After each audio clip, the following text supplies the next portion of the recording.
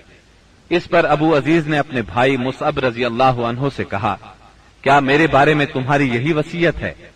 مصعب رضی اللہ عنہ نے فرمایا، ہاں، تمہاری بجائے یہ انصاری میرا بھائی ہے۔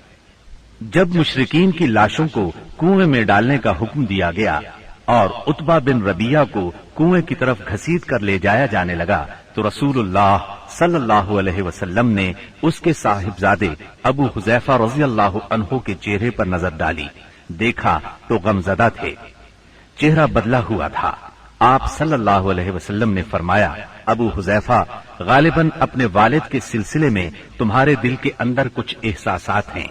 انہوں نے کہا، نہیں واللہ یا رسول اللہ، میرے اندر میرے باپ کے بارے میں اور ان کے قتل کے بارے میں ذرا بھی لرزش نہیں، البتہ میں اپنے باپ کے متعلق جانتا تھا کہ ان میں سوجھ بوجھ ہے، دور اندیشی اور فضل و کمال ہے، اس لیے میں آس لگائے بیٹھا تھا کہ یہ خوبیاں انہیں اسلام تک پہنچا دیں گی، لیکن اب ان کا انجام دیکھ کر اور اپنی توقع کے خلاف کفر پر ان کا خاتمہ دیکھ کر مجھے افسوس ہے۔ اس پر رسول اللہ صلی اللہ علیہ وسلم نے سیدنا ابو حذیفہ رضی اللہ عنہ کے حق میں دعائے خیر فرمائی اور ان سے بھلی بات کہی۔ آخر کار اسلام نے کفر پر فتح پائی۔ اس غزوہ بدر میں قریش کا سردار ابو جہل بھی مارا گیا۔ یہ وہی ابو جہل تھا جس نے نبی کریم صلی اللہ علیہ وسلم اور مسلمانوں پر ظلم و ستم کے پہاڑ توڑے تھے۔ 70 کافر موت کے گھاٹ اترے، 70 ہی گرفتار ہوئے، باقی دم دبا کر بھاگ نکلے۔ مسلمانوں میں صرف 14 شہید ہوئے، ان میں 6 مہاجر اور 8 انصاری تھے۔ اس جنگ نے اسلام کے دشمنوں کی طاقت کا جنازہ نکال دیا، ان کا بھرم کھل گیا اور ان کا غرور خاک میں مل گیا۔ جب رسول اللہ صلی اللہ علیہ وسلم مدینہ پہنچ چکے تو آپ نے قیدیوں کے بارے میں مشورہ کیا۔ سیدنا ابو بکر نے فدیہ لینے کی رائے دی، جبکہ سیدنا عمر کی رائے یہ تھی کہ انہیں قتل کر دیا جائے۔ انہوں نے فرمایا، میرا قریبی میرے حوالے کریں اور میں اسے قتل کروں۔ عقیل بن ابی طالب سیدنا علی کے حوالے کریں، وہ اس کی گردن کو اڑائیں، یہاں تک کہ اللہ کو معلوم ہو جائے کہ ہمارے دلوں میں مشرکین کے لیے کوئی نرم گوشہ نہیں ہے، اور یہ حضرات مشرکین کے ائمہ اور قائدین ہیں۔ رسول اللہ صلی اللہ علیہ وسلم نے فدیہ لینا طے کیا۔ یہ فدیہ 4000 سے 3000 اور کم از کم 1000 درہم تک تھا، اور ان میں سے جو لکھنا پڑھنا جانتے تھے ان کا فدیہ یہ قرار دیا گیا کہ وہ 10 بچوں کو لکھنا پڑھنا سکھا دیں۔ غزوہ بدر میں قریش کے 70 آدمی مارے گئے، ان میں عتبہ اور ابو جہل جیسے رئیس شامل تھے۔ ابو جہل کے بعد قریش کا سردار ابو سفیان کو بنایا گیا، یہ بنو امیہ سے تھے۔ اس طرح بنو امیہ کے وقار میں اضافہ ہو گیا۔ جمادی الاولیٰ 3 ہجری میں قریش نے اپنا ایک قافلہ عراق کے راستے ملک شام بھیجا۔ یہ راستہ نجد سے ہو کر شام جاتا تھا اور مدینے کے قریب سے نہیں گزرتا تھا۔ اس قافلے کی قیادت صفوان بن امیہ کر رہا تھا۔ رسول اللہ صلی اللہ علیہ وسلم کو اس کا علم ہو گیا۔ آپ نے سیدنا زید بن حارثہ رضی اللہ عنہ کی کمان میں 200 سواروں کا ایک دستہ بھیج دیا۔ قریش کا قافلہ نجد میں قردہ نامی ایک چشمے پر پڑاؤ ڈال رہا تھا کہ سیدنا زید رضی اللہ عنہ نے اس پر حملہ کر دیا۔ نتیجہ یہ ہوا کہ پورا قافلہ ان کے قبضے میں آ گیا، البتہ اس میں جتنے آدمی تھے سب نکل بھاگے۔ صرف قافلے کا رہنما فرات بن حیان گرفتار ہو سکا، اس نے اسلام قبول کر لیا۔ مال غنیمت کی مقدار 1,00,000 درہم تھی، اور غزوہ بدر کے بعد قریش کے لیے یہ سب سے زیادہ تکلیف دہ مار تھی۔ غزوہ بدر کے بعد غزوات کے سلسلے میں تیزی آ گئی۔ 3 ہجری میں غزوہ بحران، غزوہ غطفان، غزوہ حمیر الاسد اور غزوہ احد اس سال کامیابی سے لڑے گئے۔ البتہ غزوہ احد واحد غزوہ ہے جس میں مسلمانوں کو بہت تکلیف دہ صورتحال کا سامنا کرنا پڑا۔ اپنی ایک غلطی کی وجہ سے وقتی طور پر شکست کا منہ دیکھنا پڑا۔ بدر میں ذلت آمیز شکست اور قریش کے بڑے بڑے سرداروں کے قتل کے بعد مکہ معظمہ کے ہر گھر میں کوہرام مچ گیا۔ اب قریش کے سردار ابو سفیان تھے ان کی یہ ذمہ داری تھی کہ وہ غزوہ بدر کے مقتولین کا انتقام لیں۔ چنانچہ مشرکین نے بدر سے واپسی پر منت مانی کہ وہ جب تک مسلمانوں سے بدر کا انتقام نہیں لیں گے غسل جنابت نہیں کریں گے۔ ایک روز ابو جہل کا بیٹا اکرمہ مقتولین کے رشتہ داروں کو ساتھ لے کر ابو سفیان کے پاس گیا اور کہا، محمد نے ہماری قوم کو فنا کر دیا ہے، اب ہم نے تہیہ کر لیا ہے کہ مسلمانوں کا نام صفحہ ہستی سے حرف غلط کی طرح مٹا کر دم لیں گے۔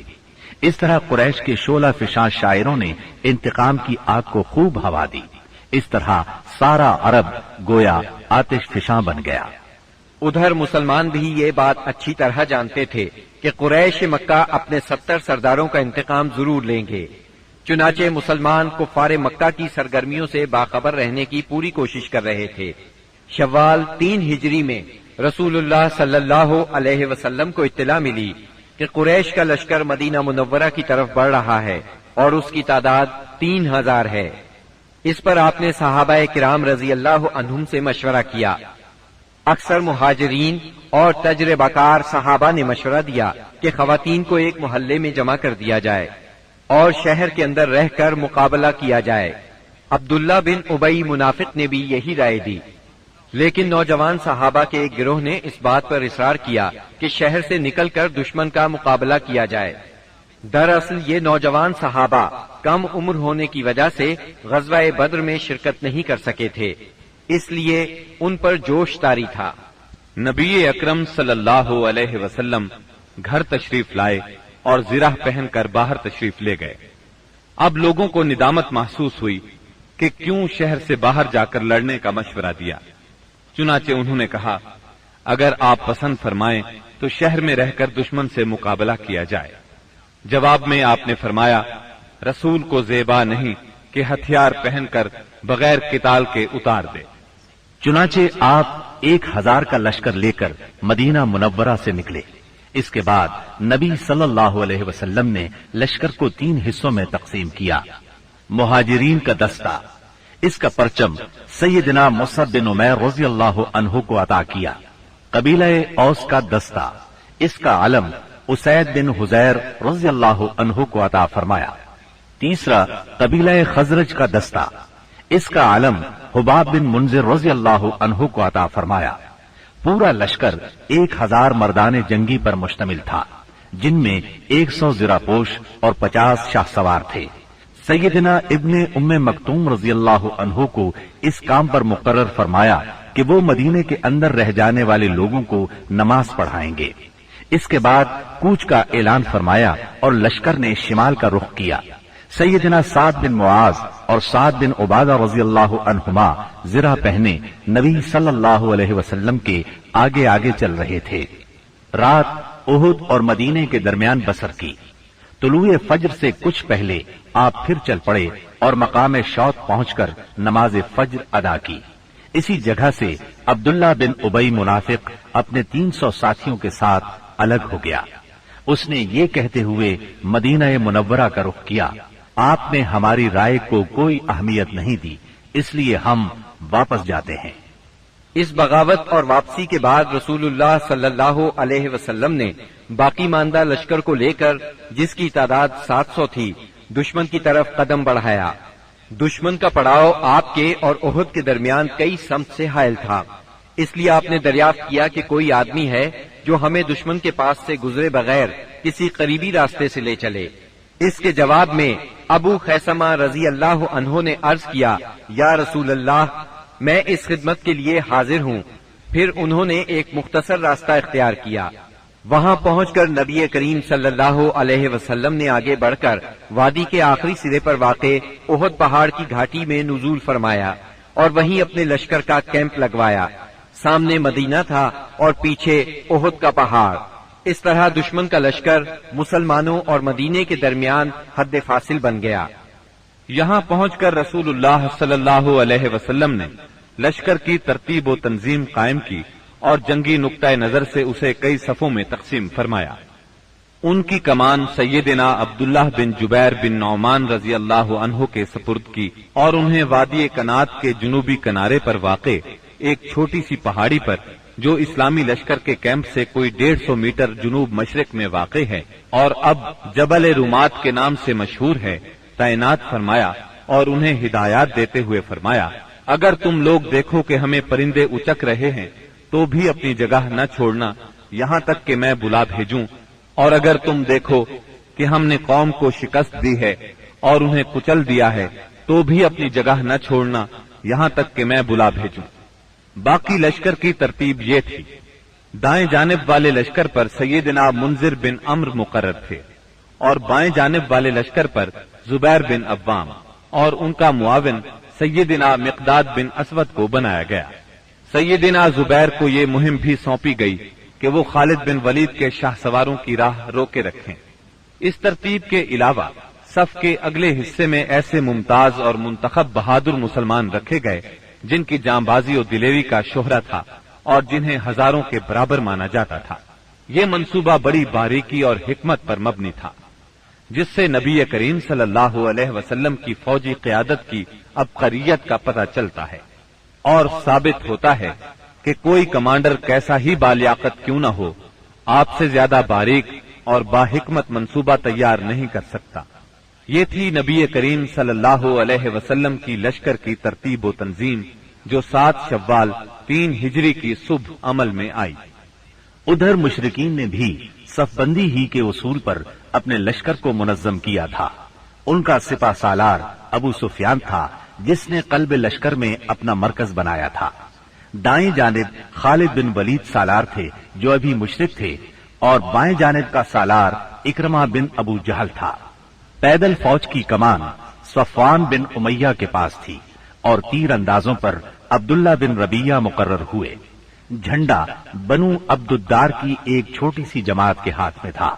اس کے بعد دونوں فریق آمنے سامنے اور قریب آ گئے اور لڑائی کا مرحلہ شروع ہو گیا۔ جنگ کے پہلے مرحلے کی ابتدا مشرکین کے علمبردار طلحہ بن ابی طلحہ سے ہوئی۔ اس نے مسلمانوں کو للکارا۔ اس کی للکار سن کر سیدنا زبیر رضی اللہ عنہ فوراً صف سے نکل کر آگے آئے، اس کے مقابل ہوئے، بڑھ کر ایک بھرپور وار کیا۔ طلحہ فوراً ہی جہنم رسید ہو گیا۔ طلحہ کے گرتے ہی جھنڈا اس کے بھائی عثمان نے اٹھا لیا اور مسلمانوں کو مقابلے کے لیے پکارا۔ اب سیدنا حمزہ رضی اللہ عنہ آگے بڑھے اور عثمان کے کندھے پر اس زور سے تلوار ماری کہ کمر تک اتر گئی۔ اس طرح قریش کے 12 علمبردار یکے بعد دیگرے قتل ہوئے۔ پھر عام لڑائی شروع ہوئی۔ گھمسان کی جنگ چھڑ گئی۔ اس میں مسلمانوں کا پلہ بھاری رہا۔ مشرکین شکست کھا کر بھاگ نکلے۔ انہیں جوش دلانے والی عورتیں بھی بھاگ کھڑی ہوئیں۔ مسلمانوں نے مشرکین کو گھیر لیا، انہیں مارنے لگے، ساتھ ساتھ مال غنیمت لوٹنے لگے۔ ایسے میں درے پر موجود 50 تیر اندازوں سے وہ غلطی ہو گئی جس نے لڑائی کا پانسا پلٹ دیا۔ ہوا یوں کہ نبی اکرم صلی اللہ علیہ وسلم نے ان 50 تیر اندازوں کو یہ ہدایت فرمائی تھی کہ اس درے کو کسی حال میں نہ چھوڑنا، لیکن جب مسلمانوں کو کامیابی ہوئی، کافر بھاگنے لگے اور مسلمان انہیں مارنے کاٹنے کے ساتھ ساتھ مال غنیمت بھی لوٹنے لگے تو انہوں نے بھی درہ چھوڑ دیا اور مال غنیمت لوٹنے کے لیے دوڑ پڑے۔ تیر اندازوں کے سردار سیدنا عبداللہ بن جبیر رضی اللہ عنہ نے انہیں روکنے کی کوشش کی، لیکن وہ مال غنیمت کی طرف متوجہ ہو گئے۔ قریشی فوج میں خالد بن ولید موجود تھے۔ انہیں اللہ نے غضب کی جنگی مہارت عطا کی تھی۔ انہوں نے اپنی مہارت سے فوراً بھانپ لیا کہ موقع بہت اچھا ہے، مسلمانوں پر اس درے کی طرف سے حملہ کر دینا چاہیے۔ چنانچہ انہوں نے اپنے دستے کو ساتھ لیا اور چکر کاٹ کر درے تک پہنچ گئے۔ وہاں سیدنا عبداللہ بن جبیر رضی اللہ عنہ اور ان کے ساتھیوں کو شہید کر کے یہ لوگ پیچھے کی طرف سے مسلمانوں پر ٹوٹ پڑے۔ اس طرح مسلمان دونوں طرف سے گھیرے میں آ گئے۔ اس طرح 700 مسلمانوں کی فوج اچانک 3000 کے نرغے میں آ گئی۔ زبردست جنگ ہوئی، 70 صحابہ شہید ہو گئے، مسلمان منتشر ہو کر رہ گئے۔ اسلامی فوج کے علمبردار سیدنا مصعب بن عمیر رضی اللہ عنہ کی شکل و صورت رسول اللہ صلی اللہ علیہ وسلم سے بہت ملتی جلتی تھی۔ وہ شہید ہو گئے تو بعض لوگوں نے سمجھا رسول اللہ صلی اللہ علیہ وسلم شہید ہو گئے۔ اس خبر سے اسلامی فوج بد دل ہو گئی، ان میں سراسیمگی پھیل گئی، وہ مایوس ہو گئے، بڑے بڑے بہادروں کی طاقت جواب دے گئی۔ کچھ دیر بعد اتفاق سے کعب بن مالک رضی اللہ عنہ نے رسول اللہ صلی اللہ علیہ وسلم کو دیکھ لیا۔ وہ بلند آواز سے پکارے، مسلمانوں، رسول اللہ صلی اللہ علیہ وسلم زندہ ہے۔ مسلمان اس طرف لپکے اور آپ کو حلقے میں لے لیا۔ لڑائی کے دوران میں ایک پتھر آپ صلی اللہ علیہ وسلم کی پیشانی مبارک پر لگا، اس سے زرہ کی 2 کڑیاں آپ کی پیشانی میں دھنس گئیں۔ ایک اور پتھر آ کر لگا، اس سے آپ کے 2 دانت شہید ہو گئے۔ مسلمانوں کے پھر پلٹ آنے پر آخر کافروں کو بھاگتے بنی۔ 70 مسلمانوں کی لاشیں خون اور مٹی میں لت پت پڑی تھی۔ کفار نے انتقام کی آگ کو اس طرح ٹھنڈا کیا کہ ان میں سے اکثر کے ناک اور کان کاٹ لیے۔ آپ کے چچا سیدنا حمزہ رضی اللہ عنہ کی ناش کے بھی ناک کان کاٹ ڈالے گئے۔ سرور کائنات صلی اللہ علیہ وسلم نے چچا کی لاش دیکھی تو آپ پیدا ہو گئے، تاہم صبر فرمایا۔ قریش مکہ کے لیے دعا فرمائی، اے اللہ میری قوم کو ہدایت فرما کیونکہ وہ مجھے نہیں جانتے۔ اس کے بعد آپ مسلمان زخمیوں اور شہیدوں کی خبر لینے کے لیے میدان میں تشریف لائے۔ بعض لوگ اس وقت تک بعض شہداء کو مدینے کی طرف لے چلے تھے۔ آپ نے انہیں حکم دیا کہ انہیں ان کی شہادت گاہوں میں واپس لایا جائے اور سارے شہداء کو غسل اور نماز جنازہ کے بغیر ان کے کپڑوں ہی میں دفن کیا جائے۔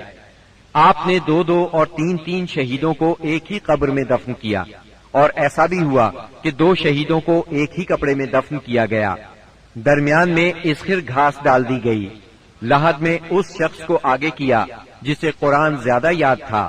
آپ نے فرمایا، میں ان لوگوں کے بارے میں قیامت کے دن گواہی دوں گا۔ لوگوں نے سیدنا حنظلہ بن ابی عامر رضی اللہ عنہ کی لاش اس حالت میں پائی کہ وہ زمین سے اوپر اٹھی ہوئی تھی اور اس سے پانی ٹپک رہا تھا۔ رحمت دو عالم صلی اللہ علیہ وسلم نے فرمایا، فرشتے انہیں غسل دے رہے ہیں۔ ان کا واقعہ یہ ہے کہ ان کی نئی شادی ہوئی تھی، بیوی کے ساتھ ہی تھے کہ جنگ کی دعوت کانوں میں پڑی۔ وہ بیوی کو چھوڑ کر سیدھے میدان جنگ میں آ گئے، پھر حالت جنابت ہی میں لڑتے ہوئے شہید ہو گئے۔ چنانچہ فرشتوں نے انہیں غسل دیا، اس لیے انہیں غسیل الملائکہ کہا جاتا ہے۔ سیدنا حمزہ رضی اللہ عنہ کو اتنی چھوٹی چادر میں دفنا دیا گیا کہ اگر سر ڈھانکا جاتا تو پاؤں کھل جاتے تھے اور پاؤں ڈھانکے جاتے تو سر کھل جاتا تھا۔ چنانچہ پاؤں پر اذخر گھاس ڈال دی گئی۔ یہی صورتحال سیدنا مصعب بن عمیر رضی اللہ عنہ کے ساتھ پیش آئی۔ شہداء کے دفن اور ان کے لیے دعا کے بعد نبی اکرم صلی اللہ علیہ وسلم اور صحابہ کرام مدینے کی طرف چلے۔ راستے میں کچھ عورتیں ملیں جن کے عزیز شہید ہوئے تھے۔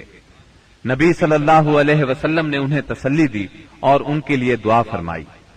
بنو دینار کی ایک خاتون آئی جن کے شوہر، بھائی اور باپ شہید ہو گئے تھے۔ جب انہیں ان کے عزیزوں کی شہادت کی خبر دی گئی تو بولی، رسول اللہ صلی اللہ علیہ وسلم کی کیا خبر ہے؟ انہیں بتایا گیا رسول اللہ صلی اللہ علیہ وسلم خیریت سے ہیں۔ وہ بولی، میں آپ کو دیکھنا چاہتی ہوں۔ لوگوں نے اشارے سے بتایا۔ جب ان کی نظر آپ پر پڑی تو بولی، کل مصیبت بعدک جلل، کہ آپ کے بعد ہر مصیبت ہیچ ہے۔ مدینے پہنچ کر مسلمانوں نے ہنگامی حالت میں رات گزاری۔ جسموں پر زخم ہی زخم تھے، تھکن سے بدن چور چور تھے اور غم و الم کی کیفیت طاری تھی۔ اس کے باوجود وہ مدینے کا پہرا دیتے رہے اور رسول اللہ صلی اللہ علیہ وسلم کی پہرے داری کرتے رہے۔ ادھر رسول اللہ صلی اللہ علیہ وسلم نے محسوس کیا کہ دشمن کی نقل و حرکت پر نظر رکھنا ضروری ہے تاکہ وہ مدینے کا رخ کریں تو ان سے کھلے میدان ہی میں 2 ہاتھ کر لیے جائیں۔ چنانچہ صبح ہوئی تو آپ نے اعلان فرمایا، دشمن سے مقابلے کے لیے چلنا ہے اور صرف وہی آدمی جا سکتا ہے جو احد کی لڑائی میں شریک تھا۔ اس پر لوگوں نے کہا، ہم نے بات سنی اور مانی۔ چنانچہ سب لوگ مدینہ منورہ سے روانہ ہوئے۔ آپ نے 8 میل دور حمراء الاسد کے مقام پر پہنچ کر پڑاؤ ڈالا۔ ادھر مشرکین نے مدینہ منورہ سے 36 میل دور مقام روحا پر پڑاؤ ڈالا اور مدینے پر دوبارہ چڑھائی کرنے کا مشورہ شروع کر دیا۔